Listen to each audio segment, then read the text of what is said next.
Je suis avec Élodie Marciano, donc à l'initiative du salon, le salon des écoles juives. Élodie, un petit mot sur cet événement, ton ressenti. Bonjour Roman, on est ravis, il y a beaucoup de monde. C'est le rendez-vous incontournable de l'éducation juive. Tout le monde est là, les écoles juives bien sûr, mais aussi les colonies, les mouvements de jeunesse, les associations étudiantes.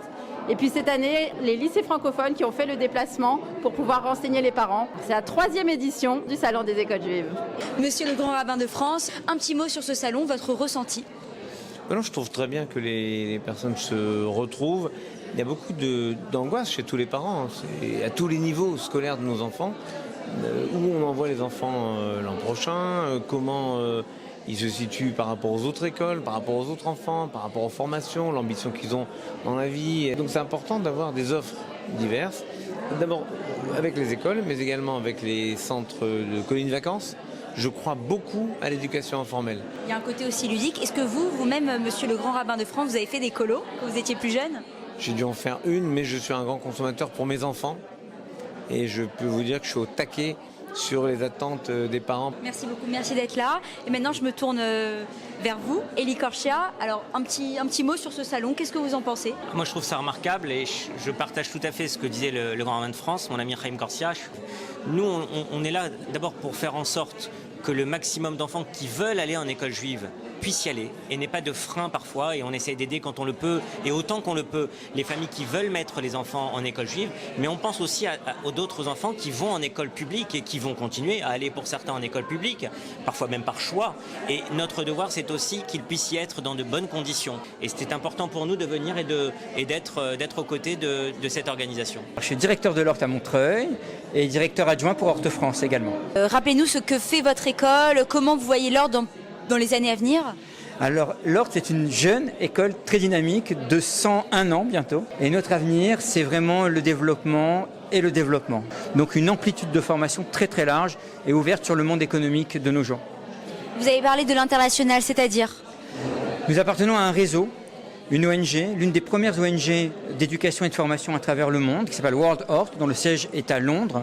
Une ONG qui a été créée à Saint-Pétersbourg en 1880 et qui est aujourd'hui active dans une centaine de pays et très active dans une quarantaine de pays. En Ukraine notamment, où nous avons 8000 élèves en Horte Ukraine, auxquels on pense particulièrement en ce moment. L'Alliance, réseau historique fondé en 1860, qui permet à des enfants d'accéder à l'éducation. Aujourd'hui, l'Alliance, ce sont des écoles à Paris et en région parisienne, des écoles au Maroc et des écoles en Israël. On est très content d'être là, ça se passe très bien. Il y a pas mal de jeunes qui viennent découvrir des écoles, qui viennent découvrir des mouvements de jeunesse, donc forcément Friend Journée, association américaine. On a fini la semaine dernière un séjour, on avait une 60aine d'enfants au ski, ça s'est super bien passé grâce à Dieu. Mais on commence dès à présent à préparer l'été avec Los Angeles, New York, Miami, éventuellement un petit Dubaï qui se prépare et des séjours en partenariat avec Taglit. Tu es le président fondateur de Friend Journée. Il paraît. Ah bah oui, t'es content d'être là déjà? Très content d'être dans ce salon. Très content de pouvoir être interviewé, échanger avec les acteurs clés de la communauté, notamment à Logis. Et très content de pouvoir proposer nos différentes activités et séjours pour les jeunes, mais pas uniquement les jeunes, mais surtout les jeunes, notamment aux États-Unis, à Dubaï et en Israël. Bonjour, aujourd'hui je suis au Salon des écoles juives où je viens vous présenter la prépa Courcelles. Donc la prépa Courcelles, c'est la première prépa ECG de France qui va permettre aux élèves juifs de France de pouvoir étudier et préparer les concours de la BCE et des CRECOM en respectant les fêtes juives et le Shabbat. Merci beaucoup à Logis. שלום לכולם, אתם רוצים ללמוד עברית? אתם רוצים לדבר עברית? הנה, אנחנו פה, à cours d'hébreu pour vous. Vous pouvez apprendre de chez vous, et pas seulement de chez vous, quand vous voulez, quand vous le souhaitez, et à votre rythme, c'est ça le plus important. Et bien sûr, on remercie alogi.com. L'école Schneor, c'est connu pour sa méthode pédagogique unique. Ça fait 10 ans. Rav Kalmenson qui nous avait insufflé ce souffle, on a décidé de l'élargir au-delà de Aubervilliers, donc depuis 10 ans. Merci à Logis, toujours présent là où il faut. Je travaille au Club Kinneret toute l'année. On organise donc des colonies de vacances tout au long de l'année, que ce soit en décembre au ski, février au ski, à Londres. C'est ouvert pour les enfants de 6 à 17 ans. C'est un grand kiff pour nous d'organiser des colonies. École Pardes Rana du 12e. Ce sont sont des classes à petits effectifs. Environ 10 élèves par classe. Voilà, on a pour vocation de respecter évidemment les programmes d'éducation nationale. Yad Business School, c'est une école post-bac où on propose des bachelors et des masters. Tous nos diplômes sont reconnus par l'État. Établissement, collège et lycée, Beth Jacob à Paris 20e. Nous sommes évidemment école juive depuis déjà près de 40 ans. Une structure que j'ai dit souvent à taille humaine, des effectifs assez limités aussi, puisqu'il y a à peu près 20 élèves, voire un peu moins suivant les classes, ce qui fait que nous avons quand même un contact assez individuel et proche de chacun de nos élèves. Merci à Logis Le Live. On est présent ici au Salon des écoles juives. Bravo pour tout le travail qu'ils font. Sit-in, c'est un mouvement de jeunesse qu'on est né en France il y a 8 ans. On est présent à l'international.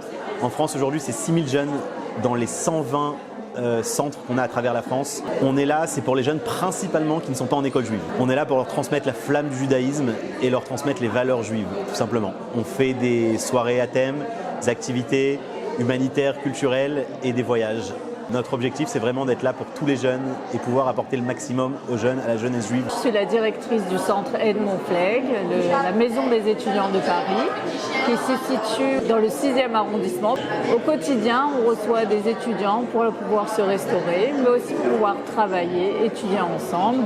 Et également, le soir, le centre se transforme pour accueillir de nombreuses activités. On a aussi des Shabbats pleins, on a aussi des événements. Alors merci à Elodie Marciano et Margot Benyaïch pour choisir l'école juive et également à Logis Le Live. Donc nous sommes situés à Holon, près de Tel Aviv.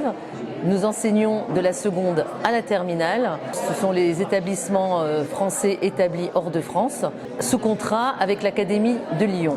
Nous avons comme projet d'établissement le lycée d'Ati sur le modèle de l'école juive à la française. Je remercie le Salon des études et à Logis Live. Je m'appelle Albert Zenou, je suis directeur du réseau Zaratora en termes de pédagogie. Et aujourd'hui, je voudrais vous présenter une création nouvelle, 5 BTS qui vont être présentés à nos élèves. Un BTS comptabilité gestion, un BTS SEO, un BTS commerce international, un BTS en négociation de la relation client et enfin un BTS tout ce qui est petite enfance et en particulier éducateur de la petite enfance. Je suis la directrice de l'association PEAJ. On est spécialisé en recrutement et formation. On a aussi tout un volet d'accompagnement à l'insertion des jeunes à la vie professionnelle. Notre mission, c'est d'aider les structures justement à recruter et former leurs salariés pour qu'elles puissent accueillir le public dans les meilleures des conditions possibles. Mais on a aussi tout un volet pour aider les jeunes à trouver leur premier employeur, leur premier stage, à rentrer dans le grand bain de la vie professionnelle. Merci à Logis Le Live pour ce petit moment. Depuis 3 ans, nous avons ouvert un Ganon, c'est-à-dire une école maternelle privée, agréée par l'Éducation nationale, pour accueillir les enfants depuis le pré-GAN à l'âge de 2 ans jusqu'à l'âge de 5 ans. Donc Moadone, c'est une association qui fait partir des enfants en colo, plus de 1000 enfants en colo depuis 30 ans. On propose aussi des activités périscolaires pour les enfants. Nos séjours sont proposés pour les 4 à 17 ans. On a énormément de choix, que ce soit dans le sud de la France, en Bretagne, en Crète, en Croatie, en Espagne, en Israël. Donc un grand merci au Salon des écoles juives et merci bien sûr à Logis Le Live. Nous sommes des établissements scolaires qui accueillons les élèves de la crèche jusqu'à la terminale et prochainement pour la rentrée de septembre 2022 des élèves en BTS, post-baccalauréat et également en Israël. Évidemment, on ne serait rien, les écoles juives, sans Elodie Marciano, Margot Benyaïch, Dahan et le Salon des écoles juives où nous sommes aujourd'hui. Et toute cette publicité, cette communication, on remercie évidemment Monsieur Eric Assoun à Logis Le Live. Donc merci à toutes ces personnes qui nous permettent d'avoir une exposition et de vous permettre de venir nous rencontrer sur le Salon des écoles juives. À très bientôt et des bonnes nouvelles.